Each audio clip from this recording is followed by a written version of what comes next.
లంబోదరాయ నమః. శ్రీ సీతాలక్ష్మణ భరత శత్రుఘ్న హనుమత్ సమేత శ్రీ రామచంద్ర పరబ్రహ్మణే నమః. తారాని ఆధ్యాత్మిక ఛానల్కి మీ అందరికీ స్వాగతం. ఈరోజు మనం చెప్పుకోబోయే నామం 28వ నామం అయిన పితృవాక్యశ్రిత కానన రామ అనే నామం గురించి తెలుసుకుంటున్నాం. పితృవాక్యశ్రిత కానన రామ అంటే తండ్రి మాటను అనుసరించి అడవులకు వెళ్ళిన రామ అని అర్థము. శ్రీరాముడు తన తండ్రి మాట కోసం అడవులకు వెళ్ళాడు. ఇందులో చాలా భాగాలు ఉన్నాయి. ఇది 11వ భాగము. కైకేయి దశరథునితో భరతుణ్ణి పట్టాభిషేకం చెయ్యు, రాముణ్ణి వనాలకు పంపు అని వేధిస్తూనే ఉండగా తెల్లవారుతుంది. అతని శిష్యులతో అయోధ్యకి చేరి పట్టాభిషేకానికి కావలసిన సామాగ్రి తీసుకువచ్చాడు. అంతలోనే అయోధ్యలో కస్తూరి కలయంపి చల్లి రంగవల్లికలు తీర్చిదిద్ది ధ్వజపతాకాలు, తోరణాలు, రంగురంగుల పువ్వులు, చందన సుగంధాలు, అగరుధూపాలతో అందంగా అన్ని భవనాలను అలంకరణతో తీర్చిదిద్దారు. శ్రీరామ పట్టాభిషేకం చూడటానికి జనాలతో అయోధ్య కిక్కిరిసిపోయింది. దేవతల నగరం, ఇంద్రుని అమరావతిని తలపిస్తున్న అయోధ్యలో క్రమక్రమంగా ముందుకు సాగుతూ శిష్యులతో కూడి వశిష్ఠుడు అత్యంత అందమైన అంతఃపురమును దర్శించాడు. అక్కడ వివిధ ధ్వజ పతాకాలు రెపరెపలాడుతున్నాయి. పురజనాలు గుంపులు గుంపులుగా చేరి ఉన్నారు. ఆ ప్రదేశం బ్రాహ్మణులతో చక్కగా అలరారుతుంది. యజ్ఞ విధులు, సబార్హులు అయిన బ్రాహ్మణోత్తములతో నిండి ఉంది. వశిష్ఠుడు మహర్షులతో కలిసి అంతఃపురానికి సమీపించి ముందుకు వస్తూ ఉండగా అందంగా అలంకరించుకుని రాజుగారి సచివుడు రాజుగారి అంతఃపురం నుండి బయటకు వస్తుండగా మహా తేజస్వి అయిన వశిష్ఠ మహర్షి కార్యదక్షుడు అయిన సుమంత్రునితో, నేను ఇక్కడికి వచ్చినట్లు రాజుగారికి శీఘ్రంగా విన్నవింపుము అని పలికాడు. పట్టాభిషేకం కోసం సముద్ర జలాలతో, గంగా నదీ జలాలతో నిండిన కలశాలు ఇవిగో, మేడి చెక్కలతో సిద్ధపరిచిన భద్రపీఠము, వివిధ రకాల ధాన్యాలు, గంధములు, రకరకాల రత్నాలు, తేనెలు, పెరుగులు, నేతులు, పేలాలు, దర్భలు, పువ్వులు, పాలు తీసుకురాబడి ఉన్నాయి. అందమైన దివ్యమైన 8 మంది కన్యలు, మదించిన భద్రగజము, 4 గుర్రాలతో కట్టబడిన అందమైన రథము, రాజఖడ్గము, మంచి ధనస్సు, బోయీలు మోస్తున్న పల్లకి, చంద్రుని వంటి అందమైన తెల్లని గొడుగు, తెల్లని 2 వింజామరలు, బంగారు పాత్ర, బంగారు గొలుసులతో అలంకరించబడిన మూపురంతో ఉన్న తెల్లని వృషభము, 4 కోరలు గల సింహము, చాలా బలం కలిగిన గుర్రం తీసుకురాబడి ఉన్నవి.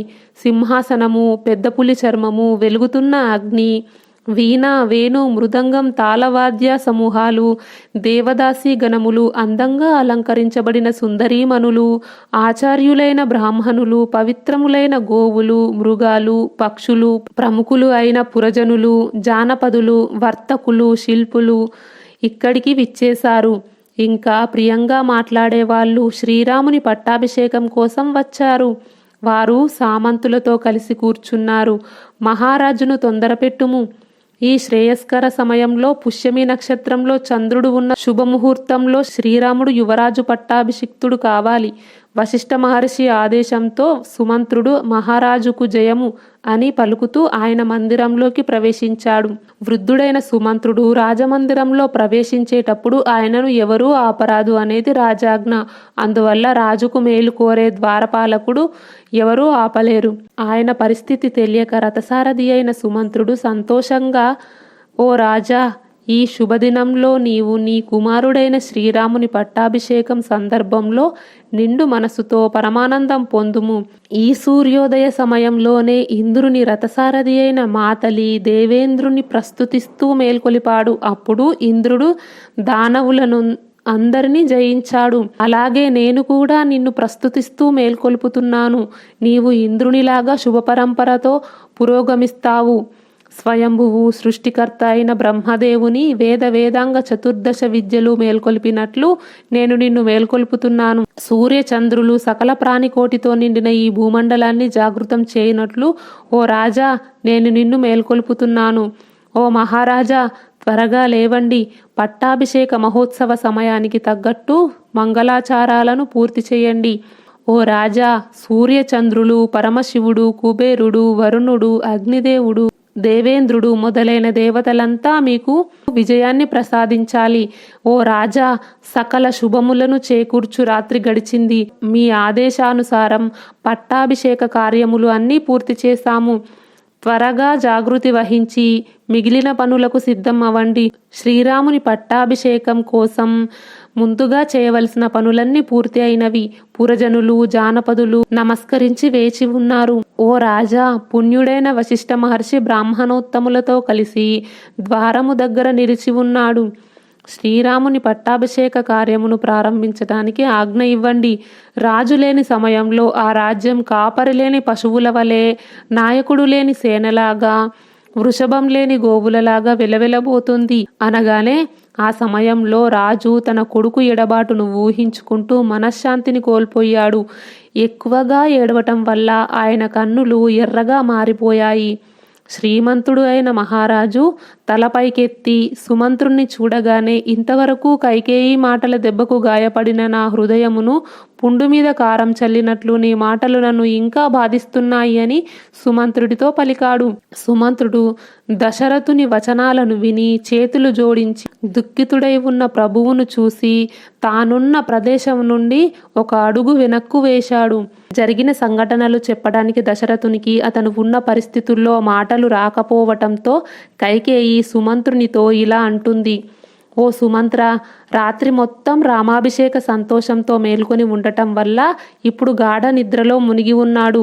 ఓ సూత, అందువల్ల నీవు యశస్వి అయిన శ్రీరాముడి దగ్గరకు వెళ్ళి ఆ రాజపుత్రుణ్ణి వెంటనే తోడ్కొని రమ్ము. నీకు భద్రమబుగాక. ఇక్కడ నీవు విచారించవలసిన పని ఏమీ లేదు అని ఆజ్ఞాపించింది. సుమంత్రుడు, ఓ దేవి, రాజుగారి ఆజ్ఞ లేకుండా నేను ఎలా వెళ్ళాలి అని కైకేయితో అన్నాడు. ఆ సుమంత్రుని మాటలు విన్న దశరథ మహారాజు, మా అందాల రాముణ్ణి వెంటనే తీసుకొని రమ్ము, నా ప్రియపుత్రుణ్ణి చూడాలని నేను కోరుకుంటున్నాను అని పలకగానే సుమంత్రుడు అంతా శుభమే జరుగుతుంది అని తలుచుకుంటూ వెంటనే అతను రాజాజ్ఞని తలదాల్చి శ్రీరాముని భవనానికి వెళ్ళాడు. శ్రీరాముని పట్టాభిషేకం కోసం కైకేయి తొందర పెడుతున్నదనుకొని ధర్మాత్ముడైన శ్రీరాముడు ఇక్కడికి తప్పక రాగలడని అతడు భావించాడు. మహాబాహువైన సుమంత్రునికి ఆ విషయం అలా అర్థమైంది. ఇక సంతోషంగా శ్రీరాముని దర్శనానికి వెళ్ళాడు. మిగతా భాగం వచ్చే వీడియోలో తెలుసుకుందాం. ఈ వీడియో గురించి మీ అభిప్రాయాన్ని కామెంట్ బాక్స్లో తెలియజేయండి. ఈ వీడియో నచ్చితే లైక్ చేయండి, షేర్ చేయండి. తారాని ఆధ్యాత్మిక ఛానల్ని సబ్స్క్రైబ్ చేయండి. బెల్ ఐకాన్ గుర్తుపై క్లిక్ చేయండి. ఇంతవరకు ఈ వీడియో చూసినందుకు మీ అందరికీ ధన్యవాదాలు. లోకా సమస్త సుఖినో భవంతు. కృష్ణార్పణం.